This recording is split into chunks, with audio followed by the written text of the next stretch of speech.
曾在全大运体操项目夺3金1银的体操精灵宋雨涵，所13日代表台湾飞往希腊参加国际比赛，不料出发前却发生没有比赛服的窘境。他和另名台湾选手李慈文，一共3件比赛用的服装，原本应该在11号寄到台湾，却因为快递公司的疏失寄往美国，恐影响比赛成绩。指导教练瑞莎在脸书发文，除了心疼选手们的遭遇，也感叹韵律体操在台湾有好多要解决的问题。瑞莎在脸书发文写道：今年初确定要代表台湾去希腊比赛后，选手和他们的父母赶紧向广州的厂商定做比赛服，这样比较便宜，但对他们这还是不小的数字。没错，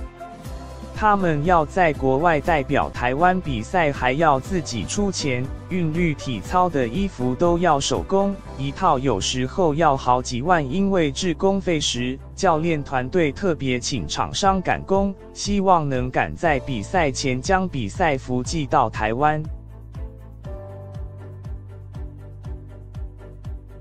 瑞莎表示，原本比赛服应该在3月11号寄到台湾，却迟迟没收到衣服，结果13日打电话询问快递公司，对方却说他们将衣服寄去美国，目前正从日本寄回台湾，导致选手们即将飞希腊，却没有比赛服可以穿。说真的，他们都很坚强，但他们昨天还是哭了一下，自己出钱买比赛服，还没办法在比赛上好好的穿来代表台湾。瑞莎甚至想过等到衣服寄来，自己飞去希腊把比赛服带给选手们，或是请隔天有飞希腊的网友可以帮忙带衣服，如果收到了衣服，明天还来得及带给我们的孩子们。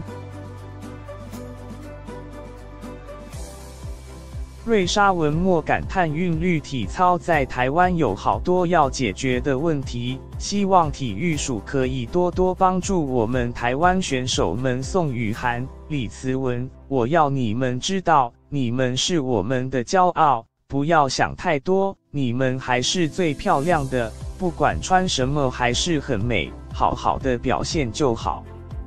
爱你们，加油！